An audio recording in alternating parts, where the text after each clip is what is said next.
Hello student, welcome to channel 3D BSc classes. As last class में हमने देखा था अपना लास्ट क्लास में हमने देखा था रिलेटिविटी प्रिंसिपल, न्यूटोनियन रिलेटिविटी।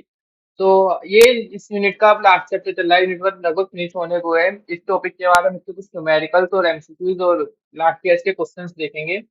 तो आज हमारा टॉपिक है माइकलसन मोरले एक्सपेरिमेंट। अब ये एक्सपेरिमेंट है क्या? क्या आज हम कोई एक्सपेरिमेंट करने वाले हैं? एक्सपेरिमेंट करेंगे, लेकिन थ्योरेटिकल एक्सपेरिमेंट करेंगे। सब कुछ इमेजिनेशन से होगा और ये कॉन्सेप्ट आपको इमेजिनेशन से एकदम क्लियर होगा। तो चलिए इस कॉन्सेप्ट को स्टार्ट करते हैं। सबसे पहले ये देखो कि हमारा यूनिवर्स देखते हैं। यूनिवर्स कितना हमें मतलब हमें जरूरत है। हमारे पास एक होता है सन, डिनोट क्या एस से। और सन के मैं बस अर्थ को डिनोट कर रहा हूँ, अर्थ को दिखा रहा हूँ यहाँ पर। सन से कुछ डिस्टेंस पर हमारे पास अर्थ है। कुछ डिस्टेंस है, मतलब बहुत डिस्टेंस पर है। अर्थ है यहाँ पर। और यहाँ पर अर्थ क्या काम करती है? अर्थ दो तरह से रिवॉल्व कर रही है। एक तो सन के अराउंड चारों तरफ राउंड कर रही है, और एक अपनी ही एक्सिस पर रोटेट कर रही है। ठीक है। अब जो वेव थ्योरी ऑफ लाइट थी, उन्होंने क्या माना था कि लाइट जो है वेव की तरह, वेव की फॉर्म में भी चलती है और रे भी है। तो हम क्या माना कि जो सन है वो सन से लाइट आ रही होगी, और जो सन से लाइट आई अर्थ तक, वो क्या आ रही है? वेव की फॉर्म में आ रही है। और वे according to wave theory, wave को क्या चाहिए? एक मीडियम की जरूरत होती है चलने के लिए। ठीक है। तो वेव को चलने के लिए क्या चाहिए? हमारे पास वेव को क्या चाहिए? एक मीडियम चाहिए। तो इससे तो हमारे पास एक क्वेश्चन ये आया था कि बहुत बार पढ़ा साइंटिस्ट से कि अगर यहाँ से सन से लाइट आ रही है, अर्थ तक पहुंच रही है, तो यहाँ पर सन और अर्थ के बीच में तो एक मीडियम होगा। ठीक है। तो उस मीडियम की खूब खोज की गई, तो उस मीडियम को देखा गया कि वो मीडियम जो था वो ईथर था। अब ये ईथर केमिस्ट्री वाला ईथर नहीं है। इसको नाम दिया गया, इस मीडियम को नाम दिया गया कि जो सन से यानी पूरे यहाँ पर जितने में लाइट ट्रेवल कर रही है, जिस जिस मीडियम से लाइट होकर आ रही है, उस हाइपोथेटिकल मीडियम को नाम दिया गया ईथर। ठीक है। अब ईथर्स के बेसिस पर बहुत सारे कॉन्सेप्ट और जन्मे, यानी कि क्या क्वेश्चन हुए जब कोई हमारे पास कुछ डिस्कवरी होती है, तो उसके ऊपर बहुत सारे क्वेश्चन और आ जाते हैं। अब क्वेश्चन क्या है? सबसे पहले क्वेश्चन तो ये आया कि अगर हमारे पास अर्थ मूव कर रही है, और हमारे पास अभी तक न्यूटन ने बताया था कि अ, हम फ्रेम पे डिपेंडेंट होते हैं, यानी कि अगर ये रिलेटिव, हर एक ऑब्जेक्ट के बीच में रिलेटिव मोशन होता है, तो ये ईथर, सन, अर्थ और बाकी मून वगैरह के बीच में कौन सा मोशन हो रहा है? क्या ईथर और अर्थ के बीच में रिलेटिव मोशन है? क्या ईथर हमारे पास रेस्ट पर रहता है हमेशा? तो मतलब किस टाइप का मोशन होता है, इसको डिस्कवर करने के लिए बहुत से साइंटिस्ट आए। उनमें से जो सबसे बढ़िया एक्सपेरिमेंट था वो किसका था? माइकलसन मोरले का था। तो जो सबसे पहले साइंटिस्ट थे वो थे हमारे पास हर्ड। हर्ट्ज ने क्या बताया था? हमारे पास हर्ट्ज का मानना ये था कि ये ईथर जो है वो रेस्ट पर है। Is at rest. इसका मतलब ये था कि ईथर क्या है? हमारे पास रेस्ट पर है। अगर अब ये रेस्ट, सॉरी, एक सेकेंड, सॉरी, ये गलत बोल दिया। ईथर जो है वो मूवमेंट में है। किसके मूवमेंट में है? अर्थ के साथ साथ मूवमेंट में, यानी कि जैसे जैसे हमारे पास अर्थ चल रही है, उसी में क्या है? ईथर चल रहा है। या फिर हम बोल सकते हैं जिस डायरेक्शन में ईथर मूव कर रहा है, उसी के अंदर ही सारे ऑब्जेक्ट क्या कर रहे हैं? मूव कर रहे हैं। इसका मतलब तो ये हुआ, ऐसा मान सकते हैं कि पूरे यूनिवर्स को मान लो एक बस है, और इस बस में तुम दो बैठे हो, एक सन और एक अर्थ, और यहाँ पर ईथर भी है। तो ईथर, अर्थ, सन, सबको क्या दिखोगे तुम? आपस में रेस्ट पर। लेकिन बाहर क्या हो रहा है? तुम्हारा मोशन तो हो रहा है। तो इसका मतलब ये था कि ईथर के रेस्पेक्ट में या अर्थ के रेस्पेक्ट में, एक दूसरे के रेस्पेक्ट में ये क्या कर रहे होंगे? आपस में मोशन तो कर रहे हैं। एक दूसरे किस पर लग रहे हैं? रेस्ट पर लग रहे हैं। ये किसकी परिकल्पना थी? हर्ट्ज की थी। अगर हम इस कॉन्सेप्ट को सच माने, अगर हम इस कॉन्सेप्ट को सच माने, तो अलग अलग ऑब्जेक्ट के लिए अलग अलग लाइट की स्पीड क्या होगी? अलग अलग होगी। सपोज करो अर्थ पर, अर्थ के लिए कुछ अर्थ कुछ अपनी अलग वेलोसिटी चल रही है, मून कुछ अलग वेलोसिटी से चल रहा है अपना, और हमारे पास बाकी प्लैनेट्स अलग अलग वेलोसिटी से चल रहे हैं। तो जैसे जैसे उसकी वेलोसिटी होगी, उसके ऊपर क्या डिपेंड कर जाएगी? हमारे पास सन की जो लाइट, स्पीड ऑफ लाइट है, वो वेरी करेगी। यानी कि हम बोल सकते हैं कि अकॉर्डिंग टू हर, जो स्पीड ऑफ लाइट है वो सोर्स पर डिपेंड करेगी। किस सोर्स पर, मतलब किस सोर्स पर वो जा रही है? जैसे अर्थ पर डिपेंड करेगी, मून पर डिपेंड करेगी, कि अर्थ पर अलग होगी, मून पर अलग होगी, अलग प्लेनेट पर अलग होगी। लेकिन जब एक्सपेरिमेंट इन चीजों को देखा गया, आप भी जानते हो कि स्पीड ऑफ लाइट क्या है? फिक्स्ड है। ये कभी भी चेंज नहीं होते, कांस्टेंट है, 3 × 10⁻⁸ मीटर पर सेकंड। तो यहाँ से हमारे पास क्या हो गए थे? हर साइंटिस्ट फेल हो गए थे अपने कॉन्सेप्ट को क्लियर करने में। फिर ठीक है, फिर दूसरे साइंटिस्ट आए थे, ब्रैडली और थोड़ा बहुत हमारे पास इसमें लॉरेंस का भी योगदान था। तो उन्होंने एक कॉन्सेप्ट बनाया था कि ईथर जो है वो रेस्ट पर है। रेस्ट का मतलब यानी कि रेस्ट पर मतलब रिलेटिव मोशन कर रहा है सबके साथ। जिसके भी साथ है वो सबके साथ क्या है, रिलेटिव मोशन में है। तो उसी एक्सपेरिमेंट को और आगे बढ़ाते हुए माइकलसन मोर्ले ने एक एक्सपेरिमेंट किया जो कि मोर एक्यूरेट था, इसलिए इनके एक्सपेरिमेंट को हम सबसे एक्यूरेट मानते हैं। चलिए अब देखते हैं इस एक्सपेरिमेंट में क्या था आगे। देखो, according to wave theory, wave propagates in a medium, and we know that light propagates as a wave. ये मैंने ही बताया। It means light needs a medium to propagate in universe. Light को क्या चाहिए, एक मीडियम की जरूरत होगी यूनिवर्स में प्रोपेगेट करने के लिए। Wave theory of light predicts that a light source set up a disturbance traveling in all directions through a hypothetical medium called ether। यानी जो वेव थ्योरी ऑफ लाइट है उन्होंने ऐसा एजम्पशन किया कि जो लाइट सोर्स है उसको चलने के लिए एक मीडियम को नाम दिया गया, जिसका नाम क्या दिया गया, ईथर। ये जितना भी पूरे यूनिवर्स और मैटर के बीच में भरा हुआ है, ईथर नाम का जो मीडियम है। द जंक्शन ऑफ ईथर, जब ईथर को आया तो ये इज द प्रॉब्लम दैट या तो ये स्टेशनरी होगा स्पेस में, या अदर मटेरियल्स आर मूविंग और इट, यानी कि या तो स्टेशनरी होगा, या फिर ये क्या कर रहा होगा, अदर मटेरियल के साथ मूव कर रहा होगा, या फिर इसमें सारी बॉडीज इसके साथ मूव कर रही होंगी। फिर हमारे पास इतना करने के बाद हर्ट साइंटिस्ट आए। हर्ट ने क्या करा, अपनी कंडीशन अपना आइडिया रखा कि object moving inside the ether eight there on velocity. ये जो मूव इनसाइड द अर्थ के जो ऑब्जेक्ट हैं, लाइक अर्थ, मून, ये सब क्या कर रहे हैं, अपनी ही वेलोसिटी से मूव कर रहे हैं। अगर ये स्टेटमेंट हम सही माने तो then there was no movement relative to ether, यानी कि ईथर के रेस्पेक्ट में तो कोई मूवमेंट हुई नहीं, क्योंकि जिस अगर हम ईथर के फ्रेम में चले जाएं, यानी कि बस दोनों ही एक बस में है, तो उसके रेस्पेक्ट में दोनों किस पर होंगे, रेस्ट पर होंगे। तो इसका हम लोग कॉन्क्लूड निकाला कि speed of light should depend on the velocity of its source. Speed of light किस पर डिपेंड करेगी, उसकी सोर्स पर डिपेंड करेगी। बट ये एक्सपेरिमेंट से क्या पता गया, गलत माना गया, क्योंकि स्पीड ऑफ लाइट क्या थी, ऑल फ्रेम्स में सेम थी। तो हर्ट्ज अप्रोच वाज प्रो, तो हर्ट्ज अप्रोच यहाँ से क्या हो गए, फेल हो गए।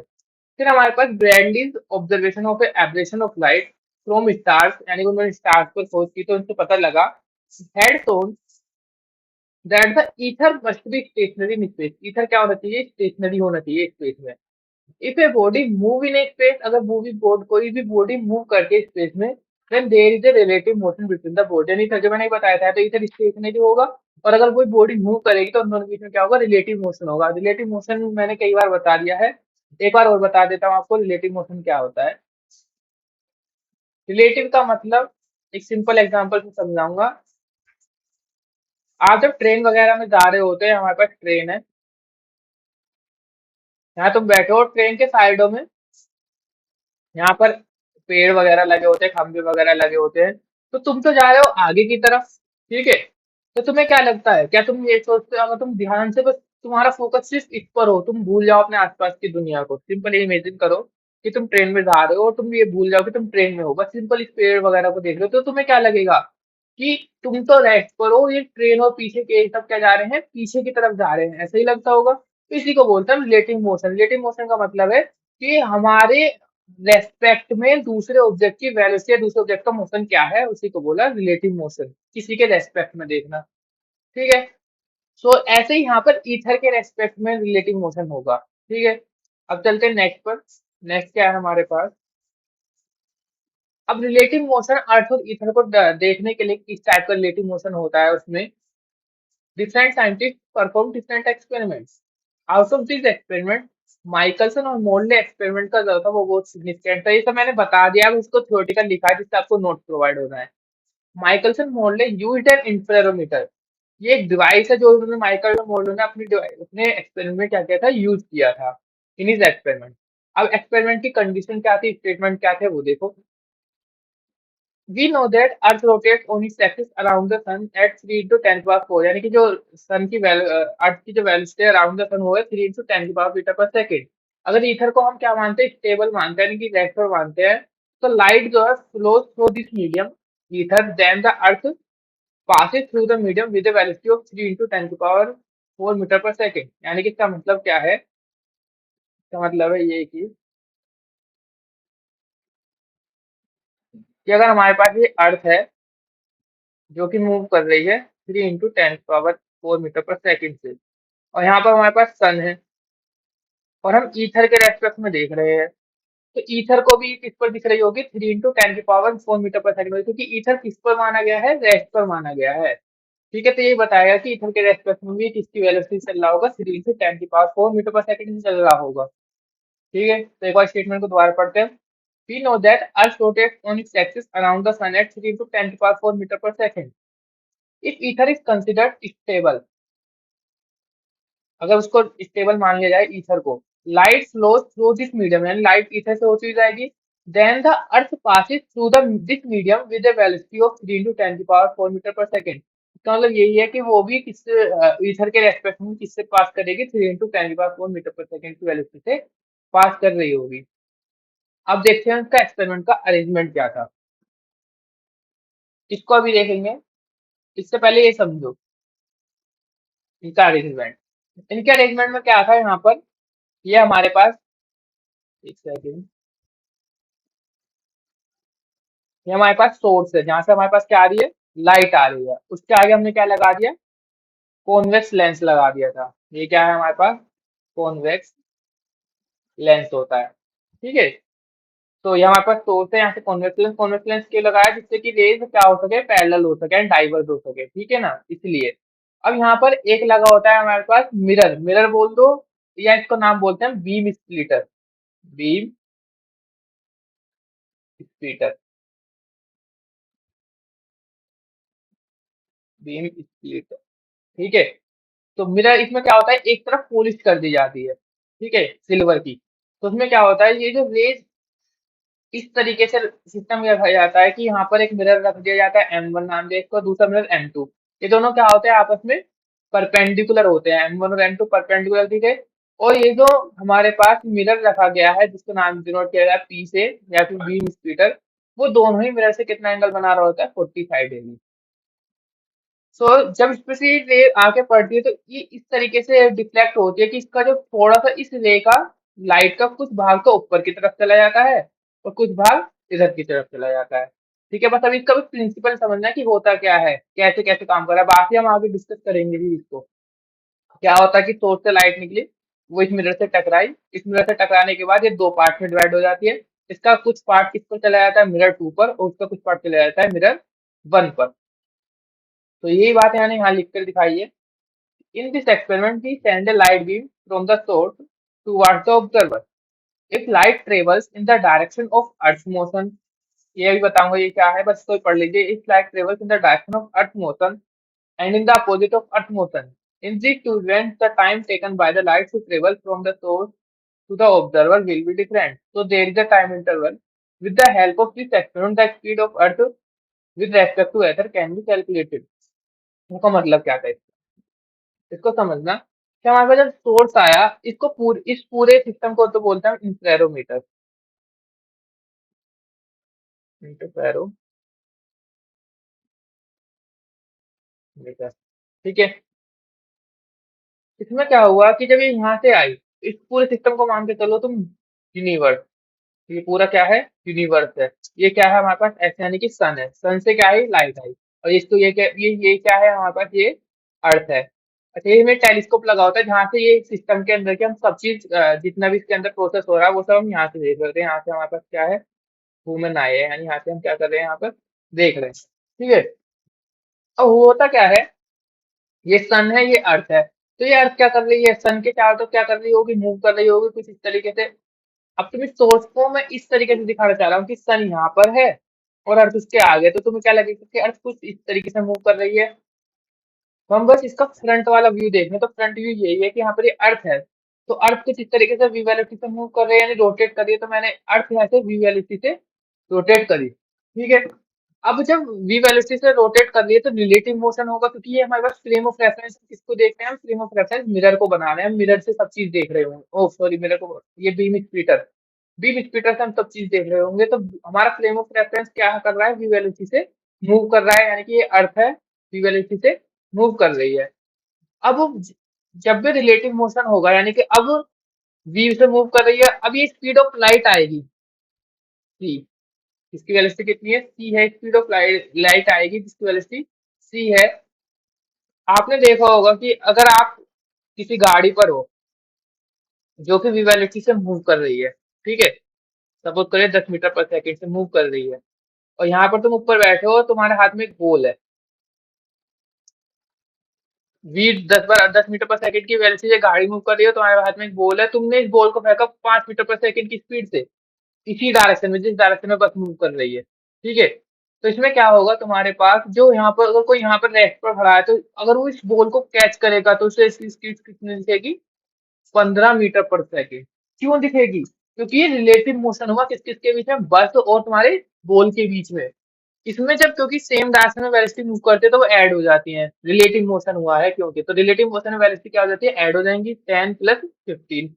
अगर हम इसी एग्जाम्पल कैसे समझे कि बस है, बस इधर मूव कर रही है 10 मीटर पर सेकेंड से, और यहाँ तुम कैंडिडेट खड़े हो, और यहाँ पर तुमने बॉल फेंकी इस बार अपोजिट डायरेक्शन में 5 मीटर पर सेकेंड से, तो यहाँ जो ऑब्जर्वर होगा उसको क्या लगेगा कि स्पीड, बॉल की स्पीड कितनी आई इस बार तुम्हारे पास, 5 मीटर पर सेकेंड से आई। क्यों आई, क्योंकि रिलेटिव मोशन हो रहा था।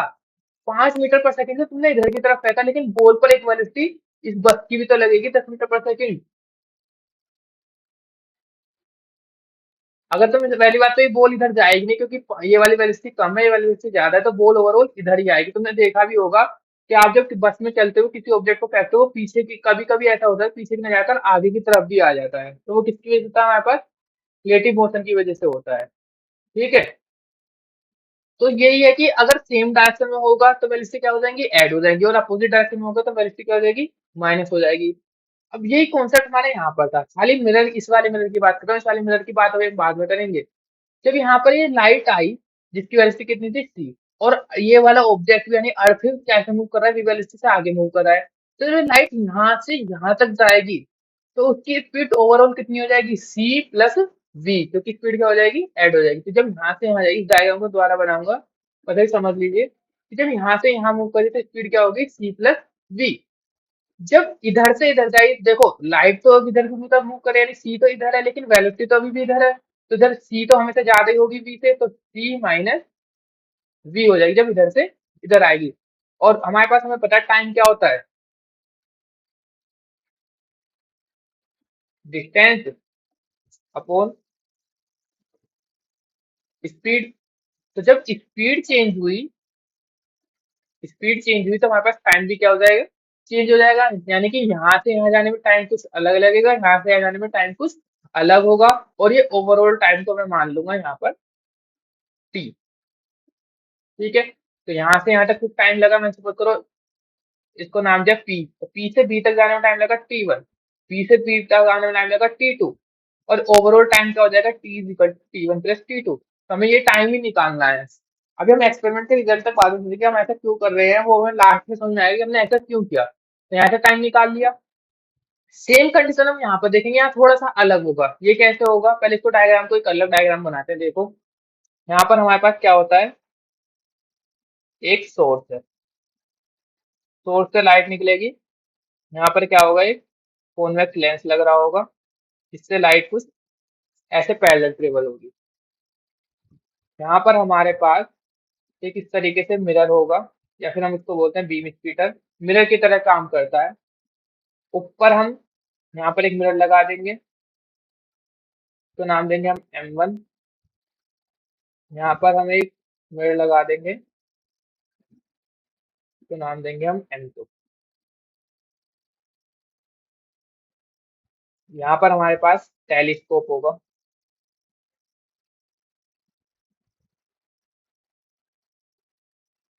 और इसको नाम दिया हमने पॉइंट P, इसको नाम दिया पॉइंट A, इसको नाम दिया पॉइंट B। ठीक है, अब यहाँ पर हमारे पास, मैंने बोला ये लाइट जब यहाँ से आई, और ये किससे मूव कर रहा है, वेलोसिटी से मूव कर रहा है इधर। अगर आपका रिलेटिव मोशन क्लियर होगा तो ये बहुत जल्दी समझ में आ जाएगा। अब तुम सपोज करो कि तुम यहाँ पर वी वेलोसिटी से मूव कर रहे हो आगे की तरफ, और वही वाला एग्जाम्पल है, यहाँ पर तुम्हें एक रेस्ट पर बंदा दिख रहा है, बस तुम इसको जस्ट इमेजिन करना, बिल्कुल ऐसे ही जैसे मैं इमेजिन करा रहा हूँ तुम्हें। तुम वी वेलोसिटी से मूव कर रहे हो, भूल जाओ कि तुम वी वेलोसिटी से मूव कर रहे हो, ये मानो कि तुम अब रेस्ट पर हो। तो तुम्हें क्या दिख रहा होगा कि तुम आगे की तरफ नहीं बढ़ रहे, तुम्हें लग रहा होगा कि पीछे की तरफ बंदा मूव कर रहा है। ऐसे ही होता है ना, जैसे हम ट्रेन में बैठे होते हैं तो हमें साइड वाली व्यूज क्या दिखते हैं, जैसे वो पीछे की तरफ मूव कर रही हो और आप किस पर हो, रेस्ट पर हो। तो यही क्या है, रिलेटिव मोशन है, यानी कि जिसके भी रेस्पेक्ट में हम चीज देख रहे होते हैं वो क्या काम करता है, वो अपने आप को रेस्ट पर मान लेगा, या किसको मानेगा, रेस्ट पर, और अपनी वेलोसिटी को उल्टा करके दूसरे ऑब्जेक्ट को दे देगा। अपनी वेलोसिटी को उल्टा करके दूसरे ऑब्जेक्ट को दे देगा। इस तरीके से हम रिलेटिव वेलोसिटी समझते हैं, ठीक है। तो ऐसे ही देखो, हम किसके रेस्पेक्ट में देख रहे हैं, बीम रिलेटिव, तो बीम को क्या मान लोगे, रेस्ट पर, ठीक है। अगर बीम को किसमें मान लोगे, रेस्ट पर, तो ये अपनी वेलोसिटी इस मिरर को देगा, तो मिरर किधर की तरफ मूव कर रहा होगा, इधर। क्लियर है। अगर तुमने इसको किसमें मान लिया, रेस्ट पर मान लिया, ये किधर मिरर किधर मूव कर रहा होगा, रेस्ट पर मानेगा, तुम वेलोसिटी को मिरर को देखा तो ये इधर की तरफ मूव कर रहा होगा। अभी मैंने पीछे थोड़ा C++ करके बताया था, उसके अकॉर्डिंग बताते हैं। तुम ये मानो,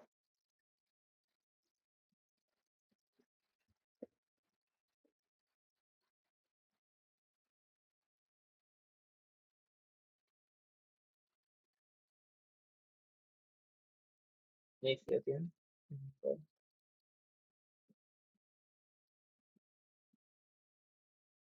हम्म, ये था कि ये वी वेलोसिटी से मूव कर रहा है इधर की तरफ, तो इसके रेस्पेक्ट में मिरर कैसे मूव करेगा, जब तुम इसके रेस्पेक्ट में आ जाओगे, इसके फ्रेम में चलेगा, तो ये अपने आप किसको मानेगा, रेस्ट में। तो इसका मतलब जो भी चीज अपने वेलोसिटी से मूव कर रहा है, अगर वो अपने आप को रेस्ट में मानता है, तो जितनी भी उसके चारों तरफ के ऑब्जेक्ट होंगे, जितने भी ऑब्जेक्ट होंगे तुम्हारे चारों तरफ, तुम अपनी वेलोसिटी उल्टा करके दूसरे को दे दोगे, उल्टी डायरेक्शन। तो यानी कि ये इस पर आ जाएगा, इस पर ये इधर आ जाएगा, ये इधर या इस पे इधर है, कितनी भी ऑब्जेक्ट। तो अभी बात करें हम खाली मिरर टू की, तो मिरर टू को तुमने वेलोसिटी दी वी, अब ये किस पर हो गया, रेस्ट पर, और फिर ऊपर से इधर से क्या आ रही है, सी भी आ रहा है, ठीक है।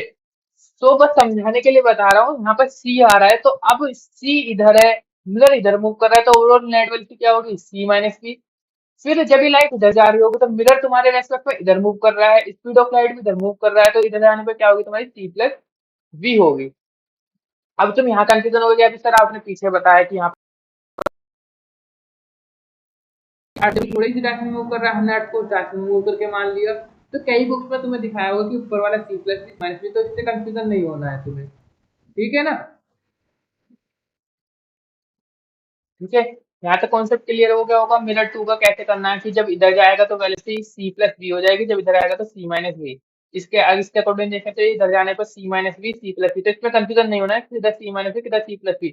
ये होगा कि एक तरफ वेलोसिटी ऐड हो रही होगी, एक तरफ वेलोसिटी सब्ट्रैक्ट हो रही है, तो वो किसके डिपेंड करेगा कि हमने इसकी डायरेक्शन किधर मूव करते हुए माना है। अगर हमने इसकी डायरेक्शन इधर मूव करते हुए माना है, v इधर जा रहा है, तो इधर की तरफ वेलोसिटी कितनी होगी, इसकी तरफ C-V होगी, इधर आते वक्त C+V हो जाएगी। तो हम अभी इधर ही मानते हुए चलते हैं। तो यहाँ पर कुछ टाइम लगेगा, ये वाला टाइम मानने में T1, ये वाला टाइम मानने में T2, और P से B तक ओवरऑल टाइम मानने में T। ठीक है, इसको तुम ऐसे डिनोट करोगे, कैसे लिखोगे थ्योरी, कि हमारे पास एक सोर्स एस है, जिसमें इसमें क्या होता है, एक बीम स्प्लिटर पी होता है, और यहाँ से दो मिरर आपस में क्या होते हैं, परपेंडिकुलर होते हैं, जिनकी डिस्टेंस उस मिरर से क्या होती है, बीम स्प्लिटर से सेम होती है, डी मान लिया मैंने वो। और दोनों मिरर से ये जो हमारे पास बीम स्प्लिट होता है, वो कितना डिग्री का एंगल बना रहा होता है, 45 डिग्री का एंगल बना रहा होता है।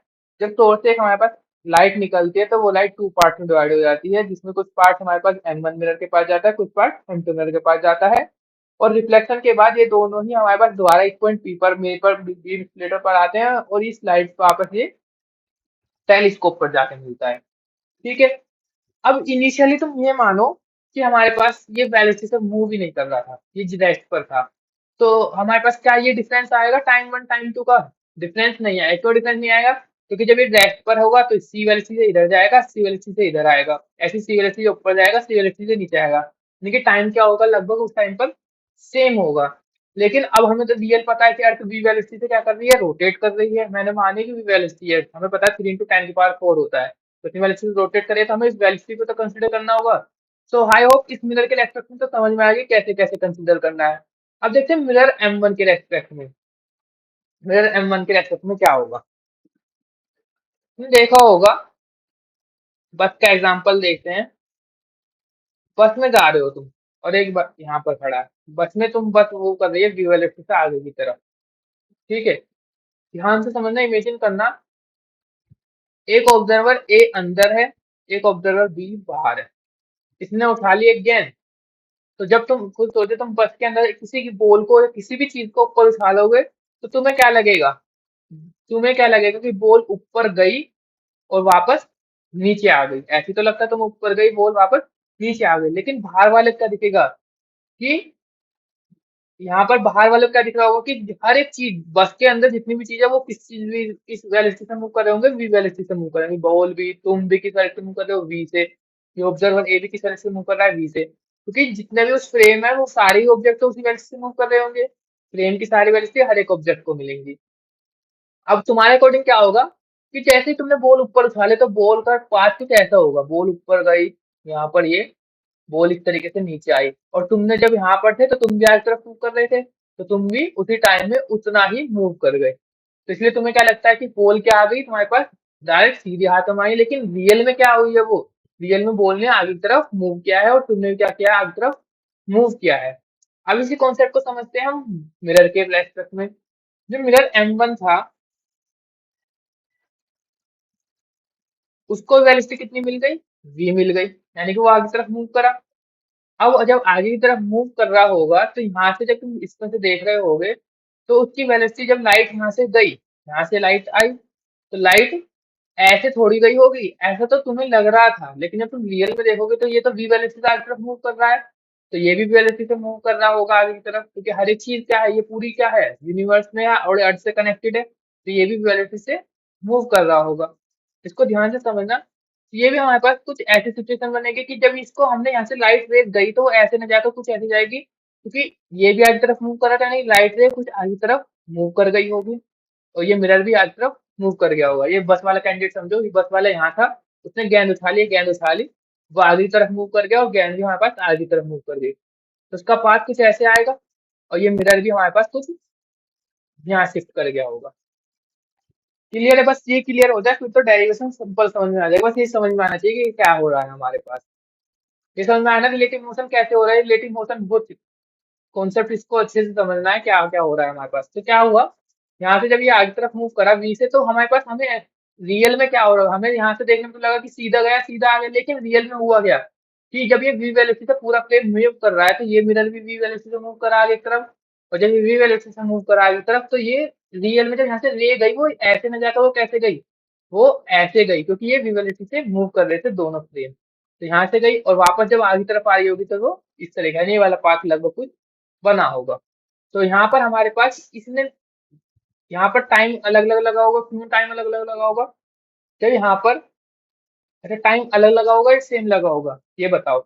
यहाँ पे स्पीड ऑफ लाइट c थी, इस वेलोसिटी से हमें कोई मतलब नहीं, क्योंकि इस वेलोसिटी का हमने पाथ को डिफाइन कर लिया है। अब ये वेलोसिटी से मतलब तब होता है जब हम वेलोसिटी को यहाँ पर हम इससे भी कर सकते थे, लेकिन उस टाइम पर हमें c माइनस वी करके उसका वेक्टर एडिशन करना होता है, ओवरऑल नेट स्पीड निकालनी होती, इसलिए हमने उसके पाथ को डिफाइन किया है।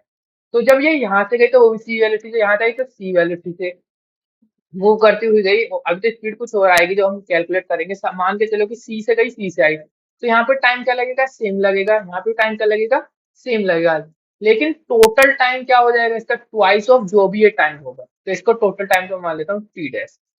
ठीक है, अब एक बार पूरे डायग्राम को यहाँ से देखते हैं और क्लियर करके फिर आगे बढ़ते हैं। देखो ये था पी, इसके लिए मैंने बता दिया कि एक टाइम पर वेलोसिटी क्या हो जाएगी, सी माइनस वी हो जाएगी, दूसरे टाइम पर सी प्लस वी हो जाएगी, यहाँ से आ जाएगा इनका टाइम t1 बिफोर इंसिडेंस, और आफ्टर इंसिडेंस रिफ्लेक्शन के बाद टाइम क्या हो गया t2, इन दोनों का टोटल टाइम क्या बोलेंगे हम, time from P to B, उसका नाम दिया मैंने टी से। ऐसे जब मिरर M1 से देखा तो मिरर M1 वी वेलोसिटी से मूव कर रहा है, तो वही कंडीशन होगी, आगे तरफ मूव कर जाएगा, ये थोड़ा इधर यहाँ पर आ जाएगा भी, तो ये वी वेलोसिटी कुछ यहाँ से जाकर कुछ ये वाला पाथ बना रही होगी, तो ये वाला टाइम प्लस ये वाला टाइम क्या होगा, टोटल टाइम होगा, ये वाला टाइम क्या होगा, इंसिडेंट टाइम, और ये वाला टाइम क्या होगा, रिफ्लेक्टिव टाइम। तो ये दोनों टाइम कैलकुलेट करके वो जो टोटल टाइम आएगा वो होने वाली है टी डैश। फिर ठीक है, तो अब इन दोनों टाइम के बीच में क्या आएगा, कुछ डिफरेंस आएगा, टी डैश माइनस टी, कुछ डिफरेंस आएगा, तो इसको बोलते हैं हम डेल्टा टी, टाइम इंटरवल। और इस टाइम इंटरवल की हेल्प से हम क्या निकाल पाएंगे, स्पीड ऑफ लाइट कैलकुलेट कर पाएंगे किसी भी फ्रेम में। तो यही उनका एक्सपेरिमेंट है, टाइम इंटरवल निकालना। अब देखते हैं क्या किया। सबसे पहले तो आप इसमें वही लिखोगे, इसकी थ्योरी मैंने लिखवा रहा हूँ, लिख लेना कि हमारे पास एक सोर्स है, एक मिरर है, एक हमारे पास बीम स्प्लिटर है पी, जिस पर एक लाइट पड़ती है, उससे मिरर M1 और M2 हमारे पास परपेंडिकुलर है। तो और हमारे पास एक टेलीस्कोप होता है जहाँ से हम इसको सारी गतिविधियों को देख रहे होते हैं। तो मिरर M1 और मिरर से ये angle beam splitter angle 45 degree बना रहा होता है, और हमारे पास ये जो बीम स्प्लिटर है वो भी वेलोसिटी से मूव कर रहा है, तो जिसकी वजह से हमारे पास जब ये बैलेंस रे हमारे पास स्पीड ऑफ लाइट जो हो जाएगी वो c है, और हमारे पास जब रे p से b तक मूव करती है तो उसकी वेलोसिटी c माइनस बी हो जाएगी। जब वेलोसिटी b से p मूव करती है तो उसकी वेलोसिटी c प्लस b हो जाएगी। ऐसे ही यहाँ पर रिलेटिव मोशन हो रहा होगा, तो इसको तो मैं लिखवाऊंगा इसका क्योंकि ये कॉन्सेप्ट अलग है। सबसे पहले देखते हैं यहाँ तक का। तो सबसे पहले हम मिरर m1 का ही कैलकुलेट कर लेते हैं। 4, उतना सब कुछ लिखने के बाद यहाँ लिखोगे 4 मिरर m1।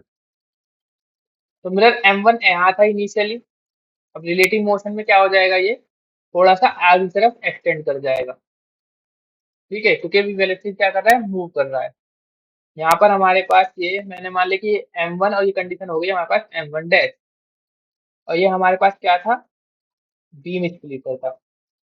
सेम इसके बाद ऐसे लिखोगे, वो सब लिखने के बाद उसमें जो भी डाटा गिवन था वो सब लिखने के बाद ऐसे स्टार्ट करोगे। यहाँ पर पी है, ये वाला डिस्टेंस कितना माना था हमने, कैपिटल डी या फिर यहाँ पे स्मॉल डी मान लिया, तो ये वाला डिस्टेंस भी स्मॉल डी होगा। ये भी क्या मूव कर जाएगा, आगे की तरफ मूव कर गया होगा। एक सेकंड, यहाँ पहले हम देख लेते हैं इसको, थोड़ा मिरर पास बनाता हूँ जैक बड़ा शायद।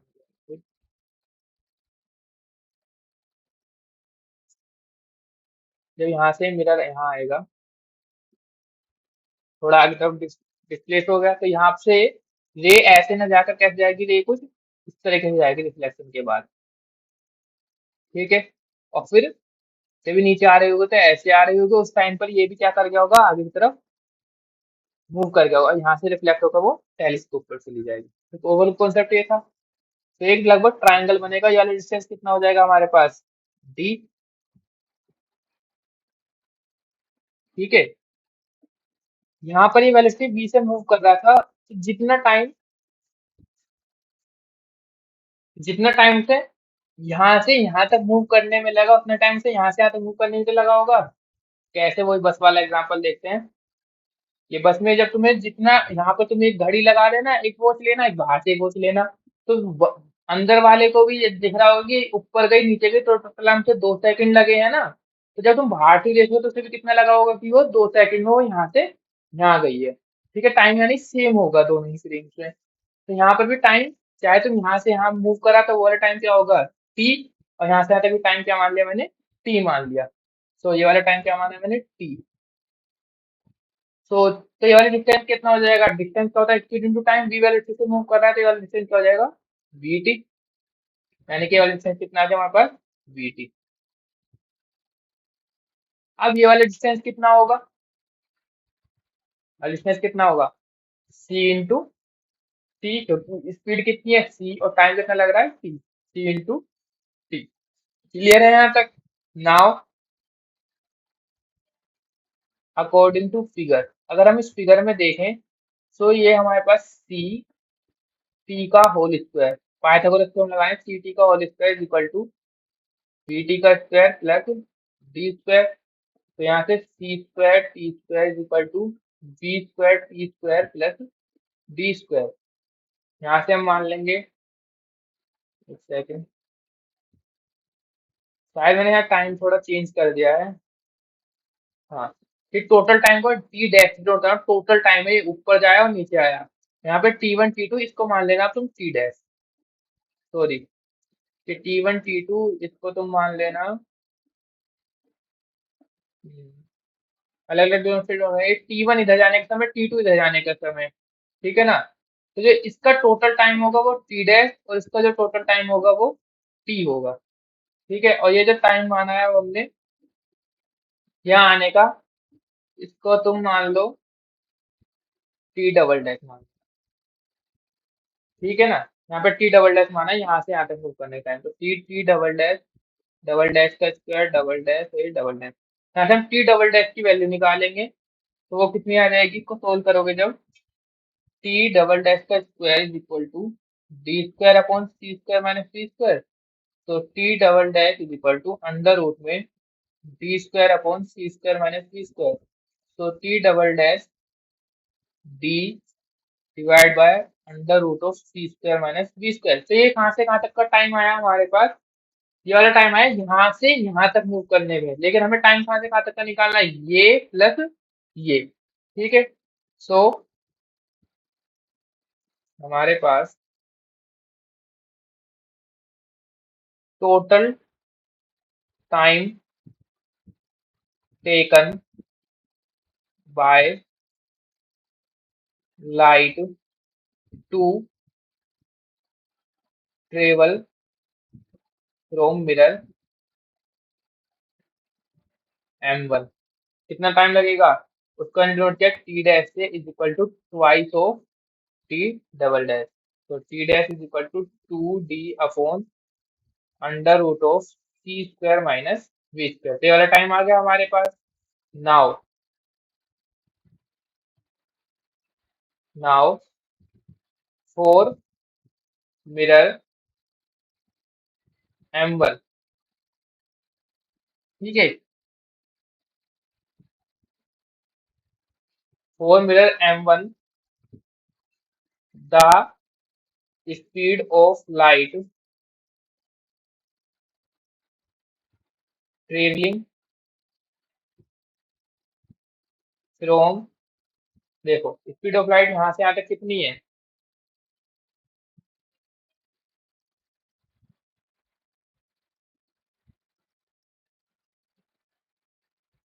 यहाँ से यहाँ तक c minus V with respect to, इसके रेस्पेक्ट में हमारे पास with respect to this interferometer, वो कितनी होगी, c माइनस वी होगी, कहाँ से कहाँ जाने में, b तक जाने में। तो यहाँ पर हो जाएगा हमारे पास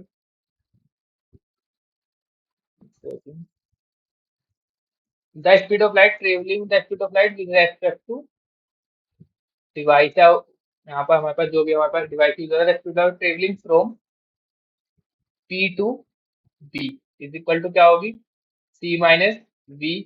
तो टाइम टेकन, इसको मैंने मान लिया t1 इज इक्वल टू क्या होगा, टाइम का the distance which is equal to d और divide by c minus v, and the speed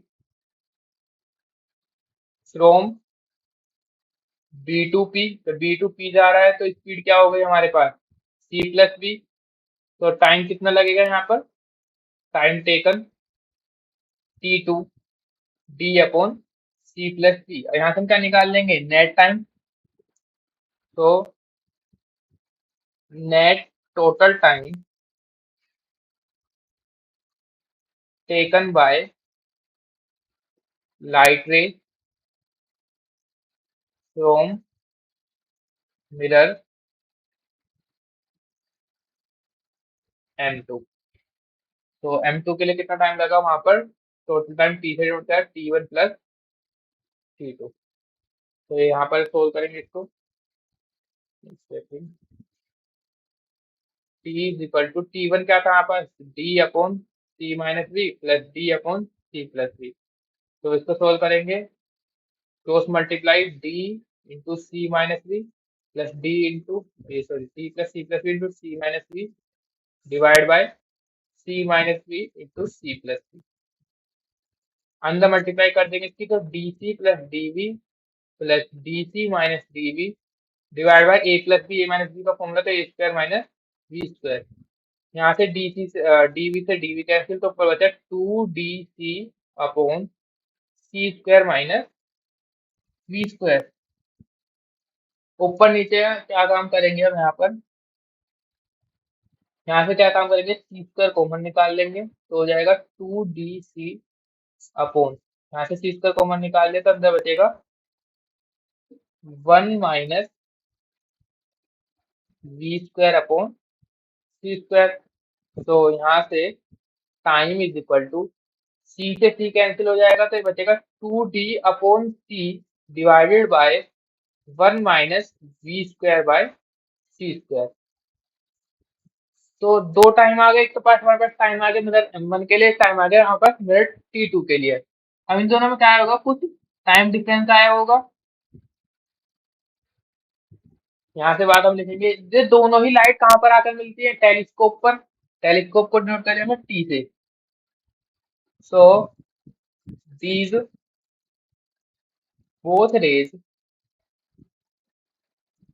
meets at telescope यानी टी पर। तो द टाइम डिफरेंस कितना होगा इनके बीच में?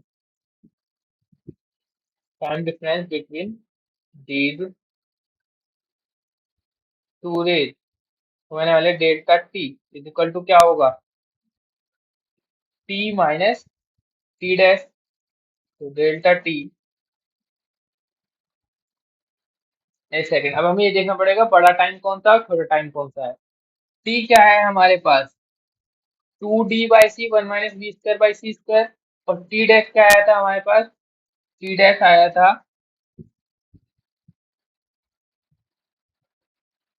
टी डैश कितना आया था हमारे पास सोल्व करने पर? वो आया था 2d/c।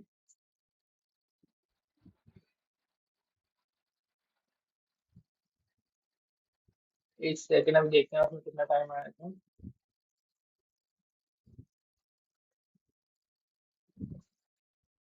2d√में c² - v², यानी कि मैं इसको ये भी लिख सकता हूँ T dash is equal to 2d, नीचे से मैं क्या निकालूंगा? c² कॉमन, तो वो भी c ऊपर आ जाएगा, तो ये बचेगा √में 1 - v²/c²। तो दोनों में कुछ डिफरेंस नहीं है, दोनों में एक स्क्वायर रूट का डिफरेंस है। तो यानी कि इसका डिनोमिनेटर क्या है? कम है। इसका डिनोमिनेटर कम है तो ये वाली वैल्यू क्या होगी? ज्यादा होगी। तो टाइम कौन सा ज्यादा होगा हमारे पास? टी डैश ज्यादा होगा। तो यहाँ पे जब लिखेंगे वो लिखेंगे हम T dash minus T, T dash minus T. तो टी डैश कितना आया है हमारे पास? एक सेकेंड, यहाँ पर ये टी डैश ही होगा। क्यों होगा? क्योंकि उसमें स्क्वायर रूट भी तो आ रहा है। तो square root value value value क्या हो जाएगी? उसको कम कर देगी, इसलिए तो हमारे पास टी ज्यादा होगा और टी डैश क्या होगा हमारे पास? कम होगा। तो यहाँ पर टी डैश कितना है? 2d/c/1 - v²/c²। और टी कितना आया था? अभी हमने देखा 2d/c, उसमें क्या था? अंडर रूट था 1 - v²/c²। तो यहाँ तक सोल्व करना है, इसको बहुत ही अच्छे से समझ लेना, डेरिवेशन यही है। बस यहाँ पर हम सिंपल सोल्व करेंगे। 2d/c कॉमन निकाल लिया। ये जो था नीचे पावर 1 है, ऊपर जाकर पावर कितनी हो जाएगी? -1। ऐसे ही इसके ऊपर नीचे का पावर कितनी हो जाएगी? -1 - v²/c² की पावर -1/2। यहाँ से delta T is equal to 2d/c। -1 binomial theorem use कर रहे हैं यहाँ पर। -1 क्या आ जाएगा? अंदर आ जाएगा 1 + v²/c² -1 + 1/2 नीचे आ जाएगा, तो v²/2c²। इस ब्रैकेट को ओपन करेंगे तो ये हो जाएगा हमारे पास delta T is equal to 2d/c। इस कॉन्सेप्ट में थोड़ा सा मिसअंडरस्टैंडिंग हो चाहिए, लेकिन इसको जब तुम दो बार एक दो बार खुद से सोल्व करोगे, एक दो बार वीडियो को देखोगे तो ये क्लियर हो जाएगा। तो यहाँ पर हमने देखा 2d/c, तो ब्रैकेट ओपन करोगे तो ये हो जाएगा 1 + v²/c² -1 - v²/2c²। ठीक है, तो 1 से 1 कैंसिल। यहाँ पर हमारे पास बचा v²/c² -v², यानी कि हाफ, 1 में से हाफ माइनस करेंगे तो क्या बचेगा? हाफ बचेगा। तो यहाँ बचेगा 1/2 v²/c²। तो 2 से 2 कैंसिल। तो डेल्टा टी कितना आ गया हमारे पास? डेल्टा टी आ जाएगा v²d/c⁻3। तो ये क्या है हमारे पास? टाइम डिफरेंस आया कि कितना टाइम हमें यहाँ से यहाँ तक आने, कितना टाइम डिफरेंस है दोनों ही फ्रेम्स में। ठीक है, अब हम देखते हैं पाथ डिफरेंस कितना है, कितना दोनों के बीच पाथ डिफरेंस आया है। देखते पाथ डिफरेंस। तो the path difference between these two rays. Path difference क्या होता है? यानी कि उसने कुछ अलग डिस्टेंस चला होगा, तो दोनों का टाइम अलग अलग है, तो डिस्टेंस भी क्या होगा? अलग अलग। तो डिस्टेंस भी क्या आएगा? पाथ डिफरेंस आएगा। तो पाथ डिफरेंस कैसे निकालेंगे हम? Delta X is equal to path, यानी कि डिस्टेंस से होता होगा स्पीड इंटू टाइम स्पीड कितनी रहेगी, दोनों की रहेगी सी थी, और टाइम डिफरेंस डेल्टा टी। तो delta X is equal to C क्या है हमारे पास, सी तो सी है, और डेल्टा टी क्या है, V square D by C cube. तो सी से सी कैंसिल, तो यहाँ से हमारे पास पार्ट डिफरेंस आ गया, delta X is equal to D V square upon C square. I hope आपको यहाँ तक क्लियर हो गया। तो ये तो था हमारे पास डेरिवेशन किसका, माइकलसन मोरले एक्सपेरिमेंट का। अब माइकलसन मोरले एक्सपेरिमेंट का डेरिवेशन ये यहाँ तक तो हो जाता है, लेकिन अगर आपको टाइम बचता है या फिर क्वेश्चन ये बोलता है कि इसका नल रिजल्ट एक्सप्लेन करो, तो वो कैसे करेंगे, तो वो हम बताएंगे आपको नेक्स्ट वीडियो में, तब तक आप क्लियर कर लेना। ठीक है, तो यहाँ तक तो हमें इसका बस डेरिवेशन किया था। अब इसके बाद हम नेक्स्ट वीडियो में क्या करेंगे, explanation of null result. Null result क्या था कि इसको हम आगे जाके थोड़ा सा इसमें मॉडिफिकेशन करेंगे, और इसमें मतलब ओवरऑल रिजल्ट निकला क्या, वो रिजल्ट जो था नल आया था, यानी कि उन्होंने बताया था कि कोई भी वेलोसिटी नहीं होती है उनके बीच में, रिलेटिव वेलोसिटी, तो उसी को नाम देगा नल रिजल्ट। तो वो कैसे वेरीफाई करेंगे वो हम नेक्स्ट वीडियो में देखेंगे। तब तक आप इसको वीडियो को इस कॉन्सेप्ट को अच्छे से क्लियर कर लेना। तो थैंक यू, और चैनल को ज्यादा से ज्यादा शेयर कीजिए, हमारे वीडियो को लाइक कीजिए।